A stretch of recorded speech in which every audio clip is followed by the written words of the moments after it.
আসসালামু আলাইকুম রহমতুল্লাহ। সুপ্রিয় শিক্ষার্থী বৃন্দ, আশা করি আল্লাহর অশেষ কৃপায় তোমরা ভালো আছো। যারা আমার এই ক্লাস দেখছো এবং যে সকল অভিভাবক বৃন্দ আমার ক্লাসটা দেখছেন তাদেরকে এই অনলাইন ক্লাসের পক্ষ থেকে শুভেচ্ছা। আমি মোহাম্মদ শহীদুল ইসলাম শাহিন, সহকারী শিক্ষক, জহিরিয়া এমই উচ্চ বিদ্যালয়। এই বর্তমান পরিস্থিতিতে আশা করি শিক্ষার্থী যারা তোমরা বাড়িতে আসো অবশ্যই পরিষ্কার পরিচ্ছন্নভাবে থাকতেছো। আর এই পরিষ্কার পরিচ্ছন্ন থাকার একমাত্র সঠিক পথ হচ্ছে ধর্ম অনুসরণ করা। আশা করি তোমরা সবাই ধর্ম অনুসরণ করে চলতেছো। কিছু কিছু শিক্ষার্থী আছে যারা বলেন যে গণিত বিষয়টা অত্যন্ত কঠিন। আসলে গণিত বিষয়টা কঠিন নয়, কেননা তাদের বেসিক অর্থাৎ ফাউন্ডেশনটা একটু দুর্বল হয়ে গেছে। কি জন্য দুর্বল হয়েছে তার তিনটা কারণ আমি নির্ণয় করেছি। 1 নম্বর কারণ হচ্ছে কি অমনোযোগী হওয়া। 2 নম্বর কারণ হচ্ছে চর্চা অভাব, অর্থাৎ অধিক পরিমাণ চর্চা করো না। 3 নম্বর কারণ হচ্ছে বীজগাণিতিক রাশির যোগ, বিয়োগ, গুণ এবং ভাগ, এই 4টি প্রক্রিয়ার সঠিক প্রয়োগ তোমাদের একটু দুর্বলতা রয়েছে। যদিও তোমরা পাটিগণিতের যোগ, বিয়োগ, ভাগ, গুণগুলো পারো, কিন্তু বীজগণিতের ক্ষেত্রে একটু ভিন্ন। যাই হোক, আশা করি তোমরা অবশ্যই বাড়িতে ভালোভাবে প্র্যাকটিস করবে, তাহলে তোমাদের এই গণিত বিষয়টা ভয়টা কেটে যাবে। আমি তোমাদেরকে গত ক্লাসে নবম দশম শ্রেণীর 4র্থ অধ্যায়ের 4.1 নিয়ে আলোচনা করেছিলাম এবং কিছু গাণিতিক সমস্যা সমাধান করে তোমাদেরকে বুঝিয়েছি। আশা করি তোমরা যে কাজগুলো দিয়েছিলাম সেগুলো বাসায় বেশি বেশি প্র্যাকটিস করেছো এবং শিখেছ। আজকে তোমাদেরকে এই 4র্থ অধ্যায়ের 4.2 নিয়ে আলোচনা করব। 4.2 হচ্ছে লগারিদম। চলো এবার আমরা আলোচনা শুরু করি। 4.2 এর পাঠের নাম হচ্ছে লগারিদম। দেখো, এই লগারিদম শব্দটা কোথা থেকে এসেছে? দুটি গ্রিক শব্দ লগোস এবং এরিথমাস নামক দুটি শব্দ থেকে লগারিদম উৎপত্তি হয়েছে। আর লগোস শব্দের অর্থ হচ্ছে আলোচনা, আর এরিথমাস অর্থ হচ্ছে সংখ্যা। অর্থাৎ লগারিদম হচ্ছে যেখানে সংখ্যা নিয়ে আলোচনা করা হবে। আর এই লগারিদমকে সংক্ষেপে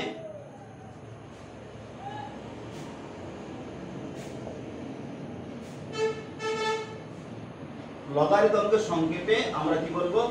লগ বলবো। আর এই লগ লিখে আমাদেরকে প্রকাশ করতে হবে। লগারিদম কেন ব্যবহার করা হয়? সূচকীয় রাশির মান বের করতে লগারিদম ব্যবহার করা হয় এবং বড় বড় সংখ্যার গুণভাগ ইত্যাদি নির্ণয় করতে কিন্তু লগারিদম ব্যবহার করা হয়। আর এই লগারিদম যিনি আবিষ্কার করছেন স্কটল্যান্ডের গণিতবিদ জন নেপিয়ার 1614 সালে তিনি এই লগারিদমের বই প্রকাশ করেন। এবার দেখো, আমরা গত ক্লাসে 4র্থ অধ্যায় এই সূচকীয় রাশি আমরা দেখেছি। এখানে দেখো 2 কিউব সমান কত পাইছি? আমরা 8 পাইছি। এই 2 কিউব সমান 8, এটাকে যদি আমরা লগের মাধ্যমে প্রকাশ করি তাহলে যে সূচকের ক্ষেত্রে যে বৃত্তিটা ছিল এইখানে সে বৃত্তি হিসেবেই থাকবে।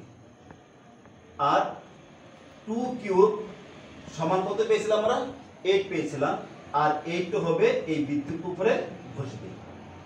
অর্থাৎ 2 ভিত্তিক লগ 8 আর যে সূচকটা ছিল সেটা হবে তোমার তার সমান। অর্থাৎ 2 ভিত্তিক 8 সমান হবে কত? 3। এক সমান আমরা কি লিখেছি এখানে? n, আর nটা হবে ভিত্তির উপরে। আর এই যে সূচক সেটা হবে কি এইখানে বসবে। অর্থাৎ n এর ভিত্তিক লগ হচ্ছে কত? x।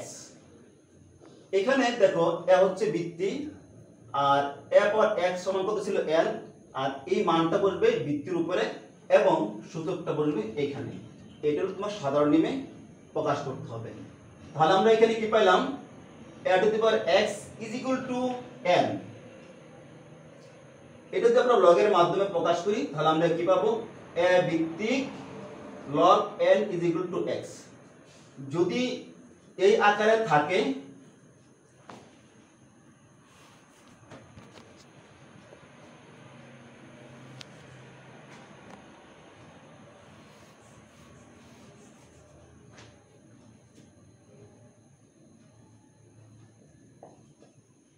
যদি এই আকারে থাকে তাহলে আমরা লগের মাধ্যমে কিভাবে প্রকাশ করব, তাহলে এই এটা আসবে বৃত্তি হিসেবে। এখন দেখো আমরা বৃত্তিটা কোথায় লিখব, দেখো এই আমি এটা কি লিখেছি জি, এই জি এর পেট বরাবর হবে বৃত্তিটা। আর এরপর x এর পাইছিলাম কত n, আর n টা হবে বৃত্তির উপরে, যেখানে বৃত্তির উপর হবে সেই মানটা বরাবর আমরা লিখব এই যে সূচক ছিল সূচকের সমান। কি লিখব আমরা, সূচকের সমান। তাহলে আমরা কি পাইলাম, a power x is equal two n। যদি আমরা লগের মাধ্যমে প্রকাশ করি তাহলে আমরা কি পাবো, a ভিত্তিক log n is equal two x। আবার যদি এটা দেওয়া থাকে a ভিত্তিক log n is equal two x দেওয়া থাকে তাহলে আমরা লিখতে পারবো সূচকের আকারে a power x is equal two n। এই ক্ষেত্রে দেখো এখানে এই সূত্রের ক্ষেত্রে একটা শর্ত আছে। শর্তটা কি ছিল আমাদের, a গ্রেটার দেন 0 এবং a not is equal to 1। সেই ক্ষেত্রে দেখো এর মানটা অবশ্যই ধনাত্মক বাস্তব সংখ্যা। তাহলে এটার মানটা কেমন হবে, ধনাত্মক বাস্তব সংখ্যা, যেহেতু 0 থেকে বড়, এবং কি 1 ও হবে না। তাহলে এই x এর মানটা ধনাত্মক বা ঋণাত্মক যাই হোক, তাহলে a power x is equal two এর মান সর্বদাই কি হবে, ধনাত্মক বাস্তব সংখ্যা। এই জন্যই লগারিদমের ক্ষেত্রে আমরা লগারিদমের যে মানগুলা পাবো সেটা ধনাত্মক সংখ্যা পাবো যা বাস্তব। শূন্য এবং ঋণাত্মক সংখ্যার লগের কোনো মান নেই। এখন কেন নেই, দেখো এখানে a ইনভার্স 1 যদি লিখি তাহলে আমরা কি পাবো 1/n। তাহলে এখন বলো এখানে কোনো মাইনাস চিহ্ন নাই, তাহলে এটার মান আমরা এর মান যাই হোক না কেন যদি ভাগ করি এটার মান অবশ্যই কি আসবে পজিটিভ। আবার দেখো a স্কয়ার, এটার মান কি পজিটিভ। এই জন্যই লগের শূন্য এবং ঋণাত্মক সংখ্যার কোনো মান নেই। আশা করি এটুকু তোমরা বুঝতে পেরেছো। এবং আমরা এটা কিভাবে করব, a ভিত্তিক log n is equal two x। আমাদের পড়াটাও কিন্তু শিখতে হবে। অনেক সময় তোমরা বলে থাকো যে স্যার আমরা সূত্র লিখতে পারি বলতে পারি না, তোমাদের শিখতে হবে এবং কি বলতে হবে। এবার দেখো লগারিদমের কিছু সূত্র আছে, সূত্রগুলো আমরা শিখব। এবার সূত্রগুলো দেখো, লগারিদমের কিছু সূত্র আছে, এই সূত্রগুলো আমাদেরকে ভালোভাবে বুঝতে হবে, শিখতে হবে। কারণ এই সূত্রগুলো জানলে আমি এই সূত্রগুলো গাণিতিক সমস্যার ক্ষেত্রে প্রয়োগ করে আমি সমাধান করতে পারব। সূত্রগুলো দেখো, এক নম্বর সূত্র দেখো a ভিত্তিক log 1 ইজ ইকুয়াল টু 0। দুই নম্বর a ভিত্তিক a log is equal two কত 1। যেখানে শর্তটা কি আছে, এই শর্তটা কিন্তু অবশ্যই তোমাদের মনে রাখতে হবে, a greater than 0 a not is equal to 1। এই শর্তটা কেন মনে রাখবে, এই ধরনের শর্ত দিয়ে কিন্তু তোমাদের এমসিকিউ আসে। বলা থাকে a ভিত্তিক log a is equal to 1 কোন শর্তে। নিচে কয়েকটা অপশন দেওয়া থাকে, চারটে তোমরা জানো, চারটে অপশন দেওয়া থাকে। আর যদি আমার সঠিক এই তথ্যটা জানা থাকে তাহলে আমি এমসিকিউর মধ্যে সঠিক আনসার করতে পারব। 3 নম্বর দেখো a ভিত্তিক log m ইনটু n যদি গুণ আকারে থাকে তাহলে আমরা কি লিখব, a ভিত্তিক log m ইনটু n সমান লিখব a ভিত্তিক log m প্লাস a ভিত্তিক log n। এদিকে একটা জিনিস খেয়াল করো, দেখো আমি ভিত্তিটা কোথায় লিখেছি, নিচে, ভিত্তিটা কোথায় লিখেছি? নিচে। আর ভিত্তিরূপে যে সংখ্যাগুলো থাকবে সেগুলো হবে প্লাস বা মাইনাসের সোজা, তোমার আমাদের বসাতে হবে। প্লাস মাইনাস যে গাণিতিক প্রক্রিয়ার চিহ্নগুলো থাকে সেই চিহ্ন বরাবর কিন্তু বসাতে হবে, কখনোই যেন ভিত্তিটা উপরে না ওঠে। 4 নম্বর দেখো, a ভিত্তিক log m to the power r যদি এখানে পাওয়ার আকারে থাকে, এই পাশে আমরা কি লিখব? সহগ আকারে লিখতে পারবো। অর্থাৎ a ভিত্তিক log m to the power r is equal two r into a ভিত্তিক লগ m। আবার যদি এরকম থাকে r ইনটু a ভিত্তিক লগ m, তাহলে আমরা এভাবে লিখতে পারবো। 5 নম্বর দেখো, a ভিত্তিক log m is equal to b ভিত্তিক লগ m ইনটু a ভিত্তিক লগ b। 6 নম্বর দেখো, a ভিত্তিক log b is equal to 1 by b ভিত্তিক লগ a। অর্থাৎ এখানে যদি আমি ভিত্তি পরিবর্তন করি তাহলে এটার বিপরীত হয়ে যাবে এটা।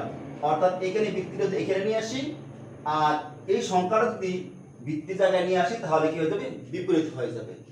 আশা করি এই সূত্রগুলো তোমরা বুঝতে পারছো, কিভাবে পড়তে হবে, কিভাবে শিখতে হবে, অবশ্যই তোমরা বুঝতে পারছো। এই সূত্রগুলো শিখেই কিন্তু আমার গাণিতিক সমস্যাগুলো সমাধান করতে হবে। এখন একটি সমস্যার সমাধান দেখো। আমরা যে সূত্রগুলো শিখেছি সেই সূত্রগুলো কিভাবে প্রয়োগ করতে হবে এবং কিভাবে সমাধান করতে হবে। দেখো এখানে একটা প্রশ্ন আমি লিখেছি, 5 ইনটু রুট 5 এর 5 ভিত্তিক লগ কত? তাহলে এখানে বলা হয়েছে কত? ভিত্তি। আর এটা বলা হয়েছে ভিত্তির উপরে বসবে। তাহলে দেখো লগ 5 ভিত্তির উপরে কত বসবে? 5 ইনটু রুট 5। এখন দেখো এই রুট 5 তোমরা জানো এই রুটের মান কত? হাফ। আর এই 5 সাথে যে 5 আছে এর উপরে পাওয়ার আছে কত? 1। তাহলে আমরা কি লিখতে পারি? 5 উপরে লিখতে পারি কত? 5 পাওয়ার কত? 1, উপরে কত লিখতে পারি? হাফ। এখানে দেখো দুটোটা ভিত্তি এক। আমরা ইতিপূর্বে 4.1 এ শিখেছি a to the power m into a to the power n। অর্থাৎ ভিত্তি যদি এক থাকে তাহলে কি হয়? ইনটু আকারে থাকে, অবশ্যই পাওয়ারগুলো কি হয়? যোগ হয়। এই ক্ষেত্রে দেখো এখানে আমরা সূচকের নিয়ম আমাদের এখানে কাজ করতে হবে। 5 পাওয়ার কত আছে এর উপরে? 1। তাহলে কি হবে? পাওয়ারগুলো যোগ হবে, 1 প্লাস 1/2। আশা করি তোমরা বুঝতে পারতেছো। এরপরের লাইন দেখো 5। এখানে লসাগু করলে কত হয়? এই 1 এর নিচে মনে মনে কি আছে? একটা 1 আছে। 1 আর 2 লসাগু কত? 2। এখানে 2 দিয়ে গুণ করলে এখানে কত? 2 কে 2। আর এখানে 2 এর উপর কত আছে? 1। আমরা বসাই দিলাম 5। 2 আর কত হয়? 3। নিচে কত? 2। আমরা একটা ইতিপূর্বে একটা সূত্র শিখলাম যে লগ a ভিত্তিক লগ m পাওয়ার r। এটা সমাধানে কি লেখা যায়? অবশ্যই এই r টা কি হিসেবে আসবে? সহগ হিসেবে আসবে। এই সহগ হিসেবে চলে আসবে। এখন দেখো এটা যদি a হয় অর্থাৎ এই a, আর এটা যদি m হয় এটা m, তাহলে এটা পাওয়ারটা কত? r। আর এখানে পাওয়ার কত? 3/2। তাহলে এই r টা কোথায় চলে আসছে? সহগ হিসেবে চলে আসছে। তাহলে এখানে দেখো 3/2 সহগ হিসেবে চলে আসলো। এখানে কি রইলো? 5 ভিত্তিক লগ 5। আমরা একটা সূত্র শিখেছি লগ a ভিত্তিক log a is equal two কত শিখছি আমরা? 1। তাহলে দেখো এখানে দুটোটা একই ছিল, এখানে কি দুটোটা একই, এর মান কত? 1। তাহলে আমরা এখানে বসাই দেই 3/2 ইনটু কত? 1। তাহলে পাইলাম কত আমরা 3/2। অর্থাৎ এই 1 নং প্রশ্নের আমরা রেজাল্ট পেয়ে গেলাম 3/2। এরপরে দেখো আরেকটি সমস্যা লিখেছি, এটা এখন আমি সমাধান করে তোমাদেরকে দেখাবো, আশা করি বোঝার চেষ্টা করবে। এবার দেখো তোমাদের পাঠ্য বইয়ের 4.2 এর 1 গ নাম্বার একটি গাণিতিক সমস্যা। সেখানে কি বলছে, 2√5 ভিত্তিক লব 400 এর মান নির্ণয় করো। এবার এর সমাধানটা দেখো।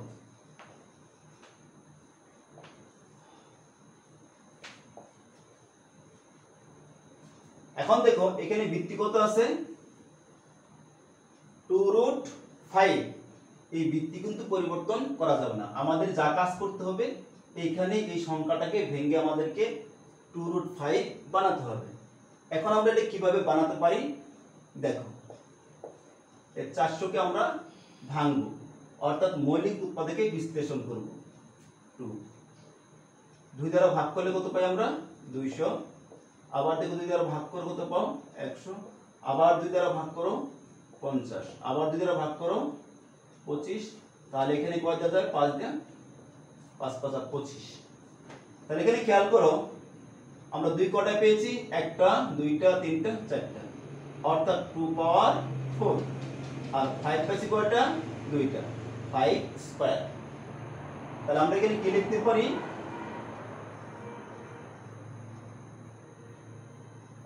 2 পাওয়ার 4 ইনটু 5 স্কয়ার। এখানে দেখো 2 এর উপরে পাওয়ার আছে 4 আর 5 এর উপরে পাওয়ার আছে 2। এই দুটোর পাওয়ার কিন্তু এক নয়। আমরা সূচকে শিখেছিলাম একাধিক যদি ভিত্তি থাকে পাওয়ার এক থাকে, সেটা আমরা পাওয়ারগুলো কি করতে পারি বন্টন করে দিতে পারি। আবার যদি বন্টন আকারে পাওয়ার থাকে ভিত্তি ভিন্ন ভিন্ন থাকে, তাহলে সেটা আমরা কি হোল টু দি পাওয়ার সেই একই পাওয়ারটা দিতে পারি। এই ক্ষেত্রে কিন্তু দেখো ভিত্তি ভিন্ন ভিন্ন পাওয়ার ভিন্ন ভিন্ন, সুতরাং এই সূত্রটা প্রয়োগ করতে আমরা পারতেছি না। তাহলে কি করতে হবে, এটাকে আমাদেরকে এই 2 এর উপরে পাওয়ার সেই পাওয়ার 4 বানাতে হবে। তাহলে আমরা কিভাবে বানাতে পারি দেখো, 5 স্কয়ার মানে কি 5 দুইটা, এটা আমরা লিখতে পারি √5 স্কয়ার। আমরা জানি রুটের মান কত হাফ, আর আছে কত স্কয়ার, কাটলে কত হয় 1, অর্থাৎ মানে আমরা 5 ফিরে পাচ্ছি। আবার এটা একইভাবে লেখা যায় √5 স্কয়ার। তাহলে দেখো এখানে কত আছে 2, এখানে কত আছে 2, ভিত্তি এক থাকলে পাওয়ারগুলো যোগ 2 আর 2 যোগ করলে কত হয় 4। তাহলে দেখো 2 এর উপরে পাওয়ার পেলাম 4, √5 এর উপরে পেলাম পাওয়ার 4। তাহলে অবশ্যই তোমরা বুঝতে পারছো দুটোর পাওয়ার কি হয়ে গেছে একজাত হয়ে গেছে। পরের লাইন দেখো, তাহলে আমরা কি পেলাম 2 পাওয়ার 4 ইনটু √5 পাওয়ার কত 4। এখন দেখো ভিত্তি দুইটা ভিন্ন পাওয়ার কিন্তু এক, তাহলে আমরা লিখতে পারি 4। এখন দেখো একটা আমরা সূত্র শিখেছি, a ভিত্তিক লগ m পাওয়ার r সমান কি লেখা যায়, এই rটা কি হিসেবে আসে সহগ হিসেবে চলে আসে, আর যা ছিল তা এখানে বসে গেল। তাহলে আমাদের এখানে কত আছে পাওয়ার 4, এখানে কত ছিল পাওয়ার r, rটা কোথায় আসছে সামনে চলে আসছে, অর্থাৎ সহগ হিসেবে চলে আসছে। তাহলে আমাদের 4টাও কি সহগ হিসেবে চলে আসলো। তাহলে এখানে কি রইল 2√5 ভিত্তিক লগ 2√5। আবার দেখো a ভিত্তিক a, এটার মান কত ছিল 1। এখানেও যে সংখ্যাটা ছিল এখানেও সেই সংখ্যাটা ছিল, এখানে দুটো সংখ্যা যদি একই হয় তার মান কত হয় 1। তাহলে দেখো এখানে 2√5 একই সংখ্যা, সুতরাং এটুকুর মান আমরা লিখতে পারি কত 1। 1 দিয়ে পরিগুণ করলে কত হয় 4। এই আমরা পেয়ে গেলাম এই গাণিতিক সমস্যার ফলাফল। এবার আরেকটি গাণিতিক সমস্যা দেখো, যে গাণিতিক সমস্যাটা প্রায় বিভিন্ন বোর্ডে বিভিন্ন সিস্টেমে আসে। এবার সেই গাণিতিক সমস্যাটা দেখো কি আছে, যদি a সমান 2, b সমান 3, c সমান 5 এবং p log √b cube plus b into log a minus b by a log in a into c by log a into b minus log c, এই একটা গাণিতিক সমস্যা দেওয়া আছে। আমাদের কি করতে হবে, তবে প্রমাণ করতে p divided b by a is equal to 1। এবার দেখো এই সমাধানটা দেখো,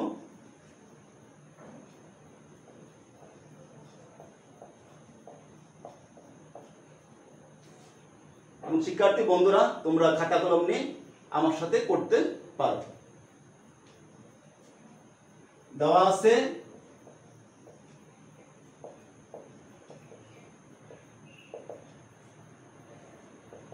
a সমান 2, b সমান 3, c সমান 5 এবং দেওয়া আছে p is equal to একটা রাশি দেওয়া আছে।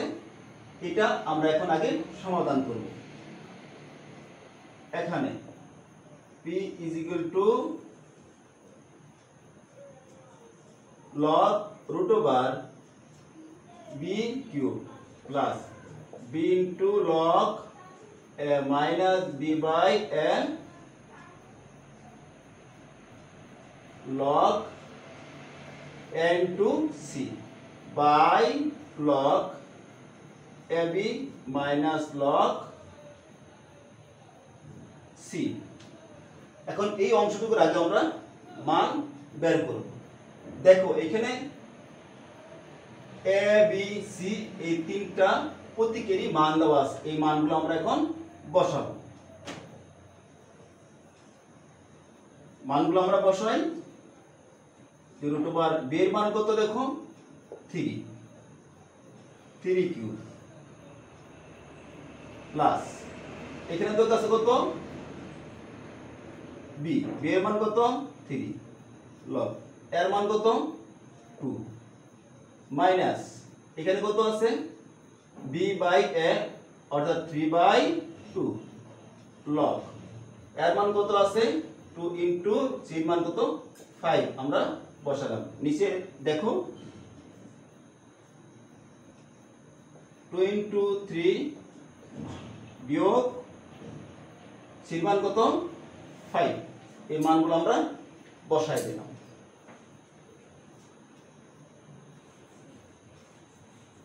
আমাদের কি প্রমাণ করতে হবে বলা আছে এখানে p divided b by a = 1। এটা কিন্তু মনে রাখতে হবে তোমাদের, আমি কিন্তু মুছে ফেললাম।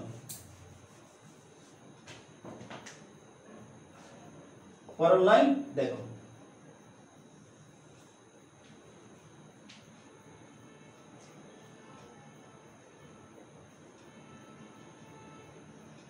থ্রি কিউব, আমরা জানি রুটের মান কত হাফ, এখানে হাফ বসাই দাও প্লাস 3 log 2 পরে কি চিহ্ন আছে মাইনাস 3/2 log কত আছে এখানে 2 ইনটু 5, এইভাবেই রেখে দাও। নিচে যা ছিল তাই লেখো, অর্থাৎ log 2 ইনটু 3 মাইনাস log 5।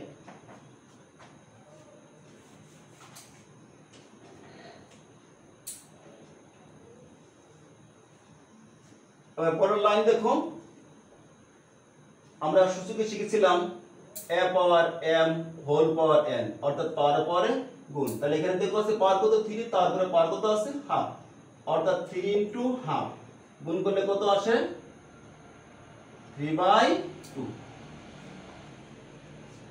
এখানে বসাই দাও 3/2 plus 3 log 2 minus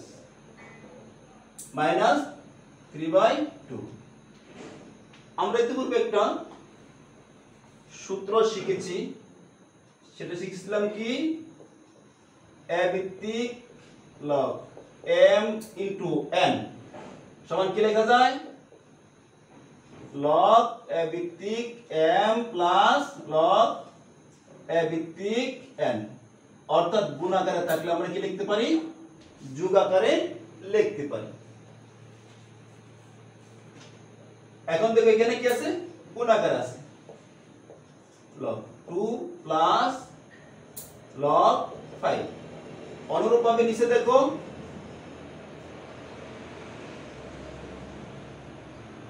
log 2 plus log 3 minus log 5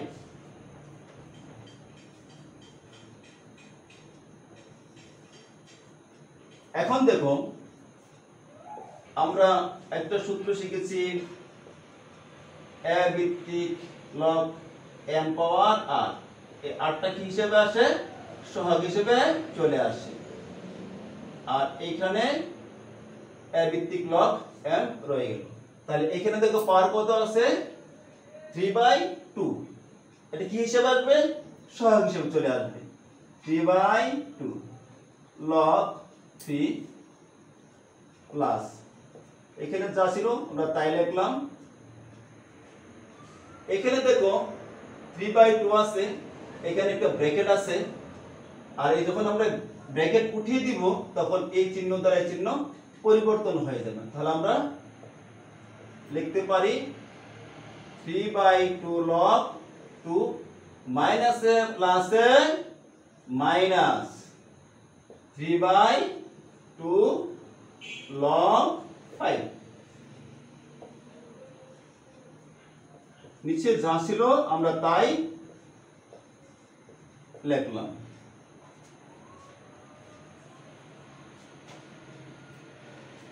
এখন দেখো এইখান থেকে দেখো 3/2 আছে আমরা 3/2 টা কমন নিয়ে নিব 3/2 কমন নিলাম তাহলে দেখেন কি হইল log 3/2 কমন নেওয়া মানে হচ্ছে কি এই 3/2 দ্বারা প্রত্যেকটা পদকে ভাগ করে দেওয়া তাহলে এখানে 3/2 ছিল 3/2 আমরা কমন নিয়ে নিছি অর্থাৎ 3/2 কে 3/2 দ্বারা ভাগ করলে 1 এখানে 1 দেওয়ার কোনো প্রয়োজন নাই এখানে দেখ কত আছে শুধু 3 তাহলে এই 3 কে আমরা কি করব 3/2 দ্বারা ভাগ করব দেখো এই 3 কে 3/2 দ্বারা ভাগ করলে কি আসে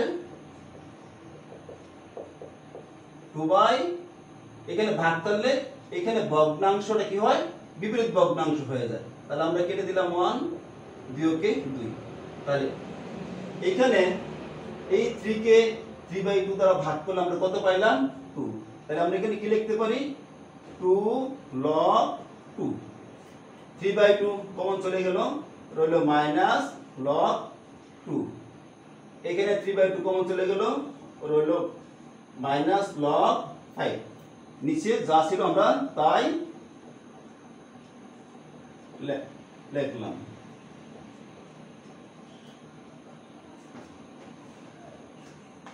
এখন দেখো এই যে আমরা কাজটুকু করলাম এবং এখানে কয়েকটি সূত্র আমরা প্রয়োগ করলাম আশা করি এই পর্যন্ত তোমরা বুঝতে পেরেছো এরপরে দেখো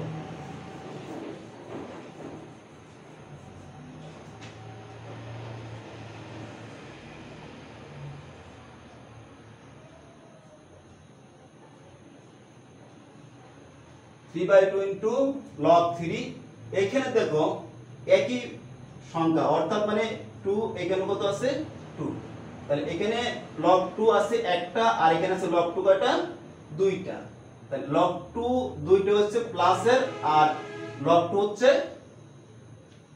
মাইনাসের একটা বাদ দিলে কত থাকে প্লাস log 2 আর কি রইল মাইনাস log 5 নিচে দেখো log 2 plus log 3 minus log 5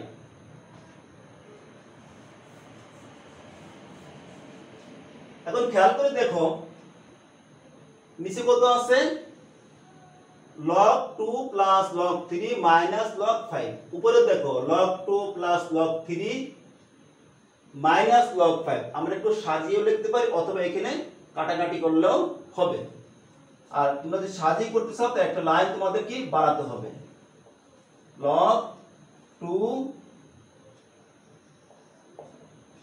plus log 3 minus log 5, log 2 plus log 3 minus log 5। তোমরা এটা কেটে দিতে পারো অথবা এইভাবে রেখে দিলেও হবে, অর্থাৎ এটা চলে গেলে কি থাকবে 3/2। আর যদি কেটে দাও এভাবে তোমাদের কাটতে হবে, এটা কাটলে কত হয় 1, তাহলে 1 দিয়ে গুণ করলে 3/2। আমরা এই p সমান, অতএব আমরা p সমান মানটা পেয়ে গেলাম। এখন তোমাদের অবশ্যই খেয়াল আছে আমাদের কি প্রমাণ করতে হবে, p divided b by a is equal to 1। এবার আসো লেফট সাইড সমান p divided b by a। দেখো এখানে আমরা p এর মান কত পেয়েছি 3/2, 3/2 বসাইলাম, পরে কি চিহ্ন ভাগ চিহ্ন। b এর মান কত ছিল 3, এর মান কত ছিল 2। এখন দেখো 3/2 এখানে কি চিহ্ন আছে ভাগ চিহ্ন, ভাগ চিহ্ন থাকলে আমরা এখানে কি দিব গুণ চিহ্ন। গুণ চিহ্ন যদি আমরা দেই তাহলে ভাগের পরে যে ভগ্নাংশটি থাকে সেটা বিপরীত ভগ্নাংশ হয়ে যায়, অর্থাৎ 2/3। এখন দেখো 3 3 ভাগ করলে কত হয় 1, 2 2 ভাগ করলে কত হয় 1, 1 আর 1 গুণ করলে কত হয় 1, অর্থাৎ আমরা পেয়ে গেলাম রাইট সাইড। অতএব লেফট সাইড সমান রাইট সাইড প্রুফ।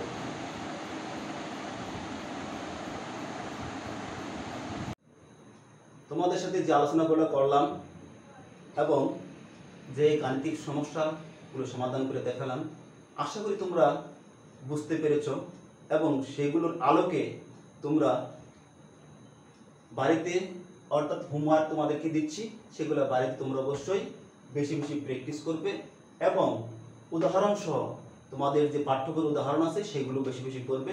আশা করি তোমরা যদি প্র্যাকটিস করো তাহলে তোমাদের কাছে এই গণিত বিষয়টি একেবারে সহজে আসবে ইনশাআল্লাহ। আজকের মতো এখানে সমাপ্ত করছি। আল্লাহ হাফেজ।